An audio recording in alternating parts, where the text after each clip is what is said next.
assunto, por exemplo, é vestibular, muita gente pensa que a única saída é ficar estudando sem parar. Acordou, vai comer. Quem não ouviu da mãe? Come esse livro. Mas a verdade é que equilíbrio é a chave para a gente alcançar bons resultados. Mais do que passar horas em frente aos livros, é preciso a gente ter estratégia inteligente de que estudo, né, que otimiza o tempo, aumenta também a concentração. É verdade. Planejamento, organização e foco são aliados poderosos nessa etapa. Mas não dá para esquecer da mente. Inteligência emocional é fundamental para lidar com a pressão e manter a calma diante dos desafios. Saber reconhecer limites e sim, olha, descansar e ter momentos de lazer fazem toda a diferença. É permitido sem culpa, acredito eu, hein? Vamos saber um pouco mais. Alta performance não significa abrir mão de tudo, mas sim equilibrar estudo, saúde, bem-estar. Vamos falar sobre isso? Quem nos explica o assunto é o especialista em estratégias de estudo, Eduardo Dias. Seja muito bem-vindo. Olá, tudo bem? Boa tarde. Tudo bom, Gabi? Tudo jóia, seja bem-vindo. Pela visita. Eu que agradeço o convite, por a oportunidade. Por viver essa tarde com a gente. Dá dicas importantes aí para o pessoal que está naquela aflição, não é? Naquela responsabilidade dos estudos, né? É muita vontade de querer dar certo. E muitas vezes nessa vontade você acaba exagerando, né? É muito comum isso. Existe uma cultura tradicional no pré-vestibular que trabalha exatamente com essa análise quantitativa. Aquilo que você disse, né? Tem que comer o livro, tem que acordar e dormir com o livro debaixo do travesseiro para ver se a gente acorda mais inteligente.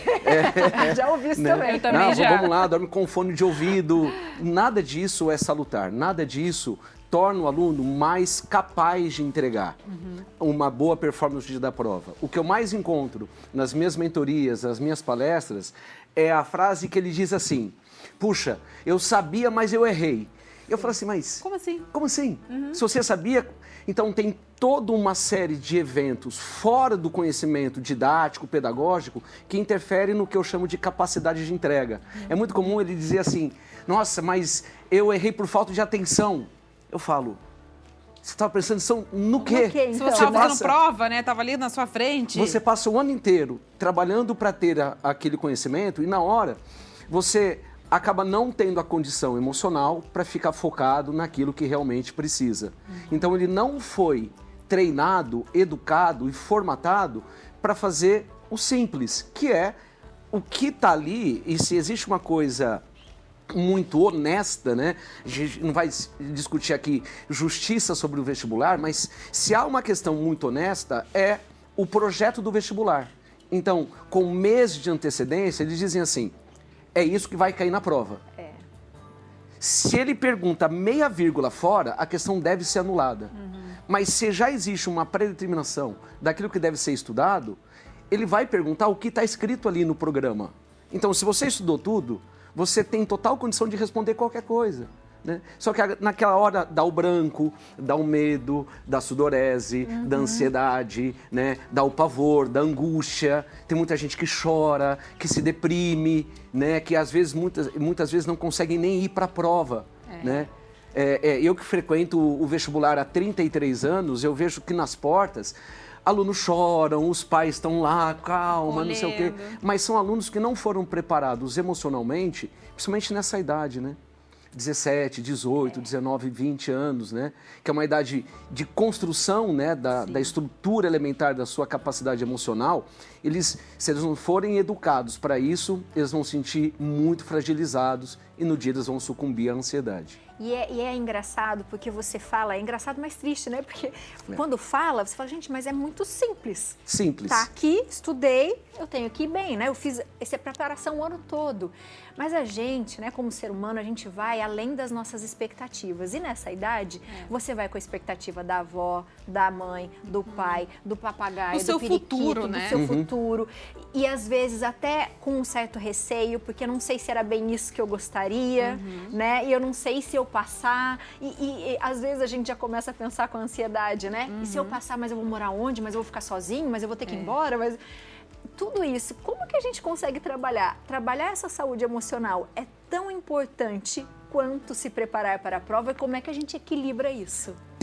Ter inteligência emocional significa reconhecer, entender e gerenciar suas próprias emoções e a do outro, para que as relações possam ser saudáveis e com isso você, através de uma análise, vamos dizer, simbiótica, relacional, possa construir um futuro produtivo. Sim. Então, o aluno precisa entender que ele não é um sistema único. Ele, longe de falar que ele tem múltiplas personalidades, mas tal qual vocês, né? Vocês são apresentadoras, eu estava vendo aqui nos bastidores, né? O quanto vocês realmente têm sinergia, né? Eu fico encantado com os bastidores da TV, né? Mas vocês têm outros papéis. Sim. E o aluno não vê isso. Eu sou o Eduardo Dias, né? Eu tenho meu papel de mentor, de professor, de pai, de marido, de vizinho, de cidadão, mas eu já tenho 53 anos, então eu tenho essa compreensão das minhas emoções e das minhas responsabilidades emocionais para cada papel. O aluno não. A psicologia nos diz que nessa fase da vida, ele ainda está tentando se descobrir e tentando ser inserido no ambiente que ele vive. Sim. Só que como os nossos pais, né, essa geração um pouco mais antiga, não tem o conceito da inteligência emocional, então fica nessa questão da quantidade. Estuda mais, tem maior chance de passar. E nunca, vou dizer para vocês com muita clareza, não é uma relação proporcional, quem mais estuda, mais tem chance de passar. Eu tenho uma análise, porque eu também sou engenheiro, eu tenho uma análise estatística que prova isso.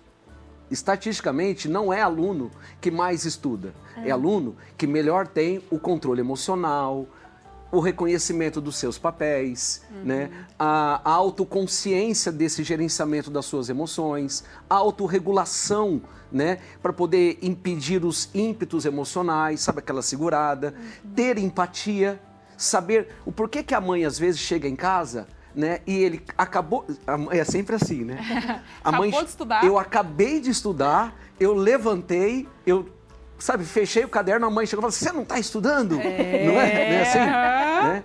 Então, assim, às vezes a mãe também passou por um dia muito tenso, não sei o quê, e o aluno precisa entender que cada uma das pessoas que estão ao seu redor também desempenha os seus próprios papéis. Sim. E que às vezes aquele tipo de viés mais angustiante não é para ele. Mas é uma pessoa que está próxima ali, que a gente confia. A gente não estressa para qualquer um, a gente estressa para as pessoas que a gente ama, né? Porque a gente tem essa confiança. Sim. Mas essa imaturidade, essa falta de empatia, de habilidade social, a questão da comunicação, os jovens de hoje, quanto mais eles acessam a internet, menos eles perdem essa característica da inteligência emocional, de poder perceber como é que o outro age e como é que eu tenho que me comunicar. Eu tenho alunos, né, que nunca perguntam. E eu sei que eles têm dúvidas, né? Mas se eu tenho dúvida, como é que eu não... eu tenho vergonha. Vai continuar com dúvida. Vai continuar com dúvida. Então, a gestão da inteligência emocional, ela vai muito além da questão do logaritmo, da tabela periódica, da questão das invasões bárbaras, né? Esse é um conceito que está ali, prático, técnico. A grande pergunta que eu faço aos meus alunos é, o que você faz com isso? Né? Então, existe uma diferença, meninas, entre o potencial e a capacidade de entrega. O potencial é a base, né, que sustenta o conhecimento dele. A capacidade é vivencie. Perguntou algo que eu sei, eu respondo. Vou fazer um teste com vocês. Ai, meu Deus. Cadê a inteligência emocional? Ele tá falando disso, eu tô ficando até com uma mão suando. Porque quando fala que, né, quando a gente lembra da nossa época de fazer uma prova, de fazer o Enem, a gente vai lembrando daquela ansiedade, já dá um nó na garganta. Mas você tá achando que eu vou perguntar algo sobre termodinâmica? Vamos fazer a seguinte história, Gabi. Imagina que você é uma aluna. Tá. Tá beleza ou não? Se eu te pergunto, qual é a sua idade? O que você me responde? 33. 33. Ótimo. Por que você não respondeu 34? Porque eu não tenho 34. Ótimo. Tem aluno que eu pergunto qual é a sua idade, ele fala, vou fazer 20. Interessante. Eu falo assim, aí eu repito, né? Qual é a sua idade? Vou fazer 20. E aí, pela terceira vez, eu me sinto meio que Jesus conversando com Pedro, né?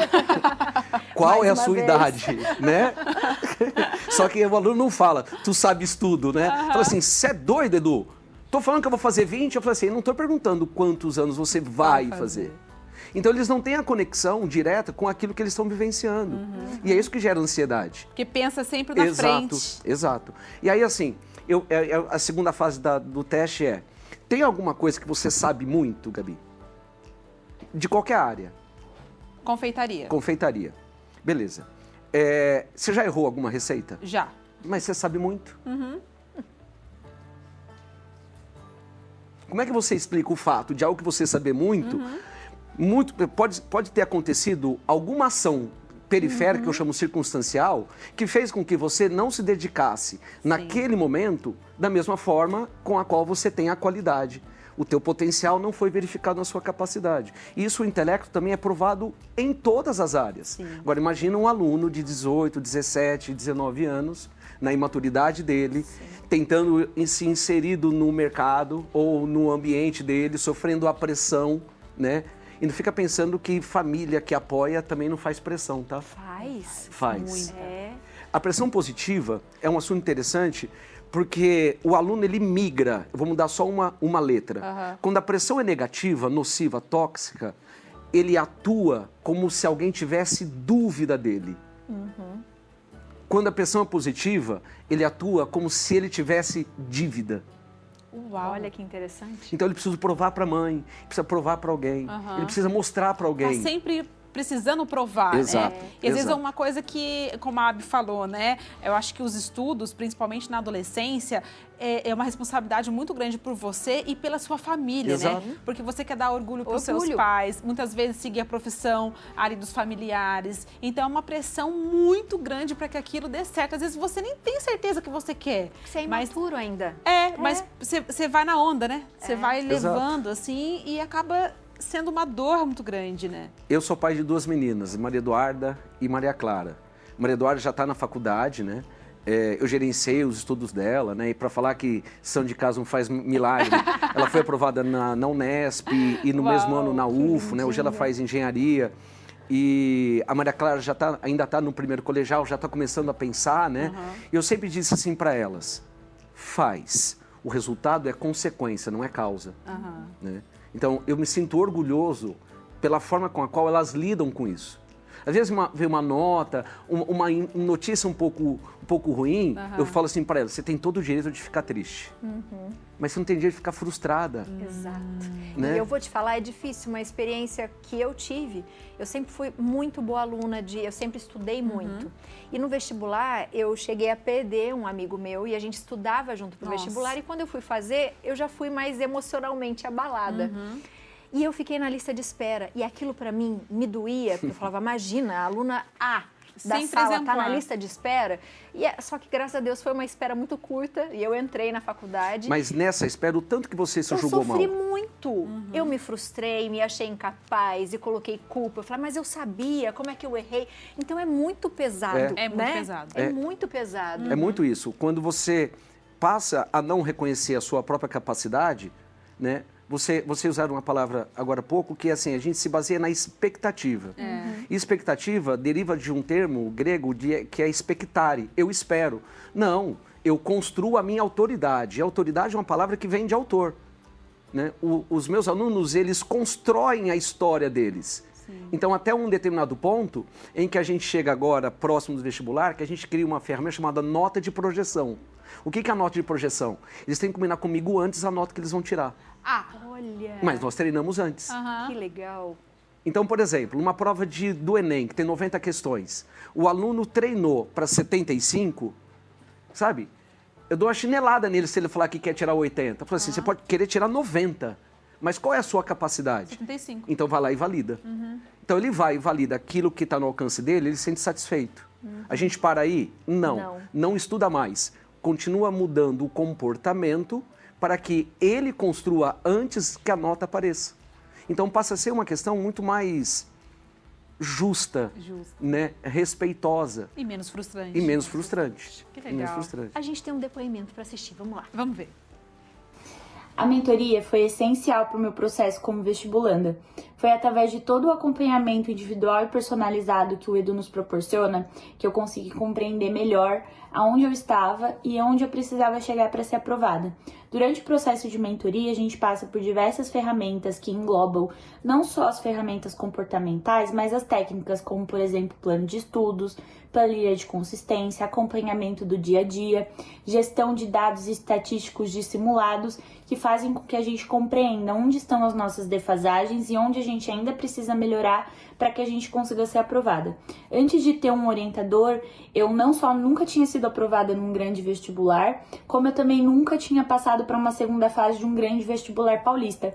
Depois que eu comecei com o Edu, eu saí de 70% de acertos para 90% de acertos nas provas e também consegui ser aprovada 10 vezes. Então, ter um orientador foi crucial, foi essencial para esse processo, para que eu aprendesse a gerir melhor o meu tempo, entendesse quais são as prioridades, como priorizá-las e como adequar o meu dia a dia e a rotina para que eu pudesse alcançar os objetivos.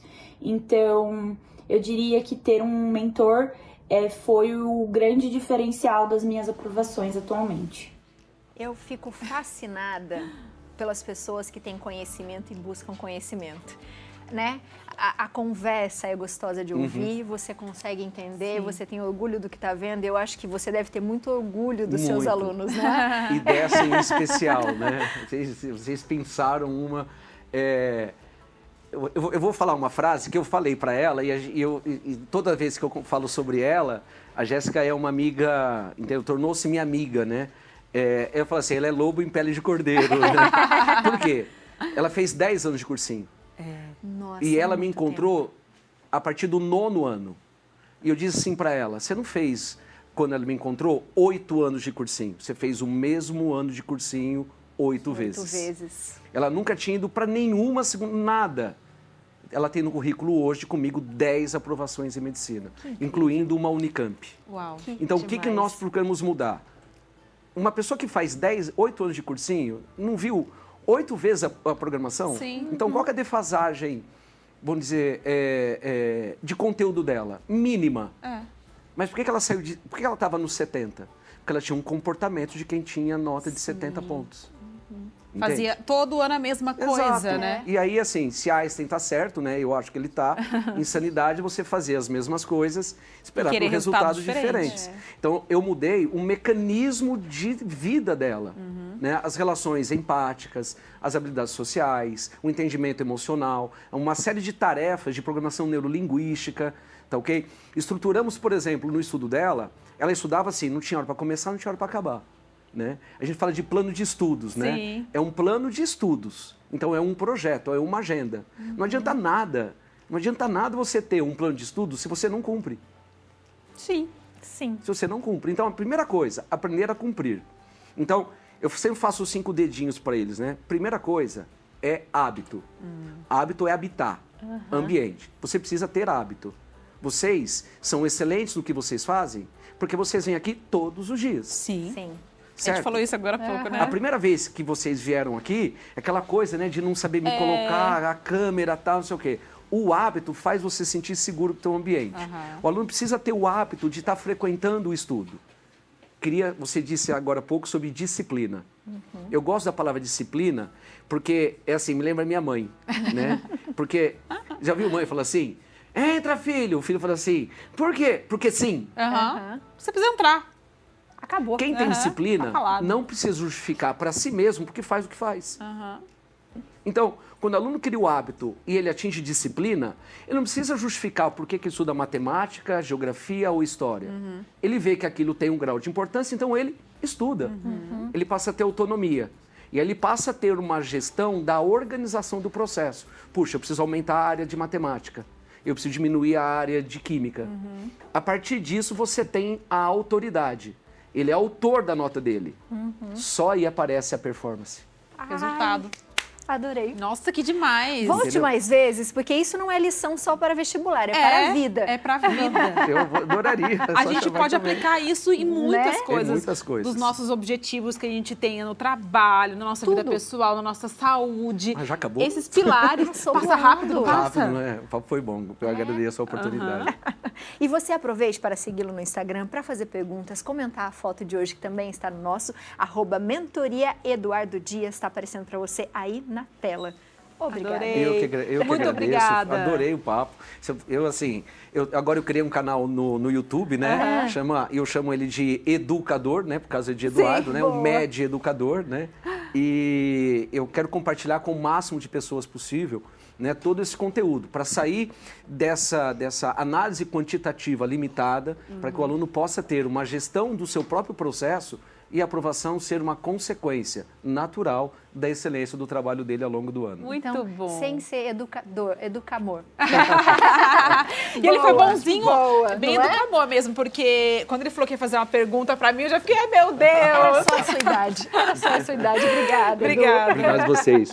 Prazer. Seja bem-vindo. Obrigado. Viu? Sucesso Obrigada. pelo programa, tá? Obrigada. Obrigada. Obrigada.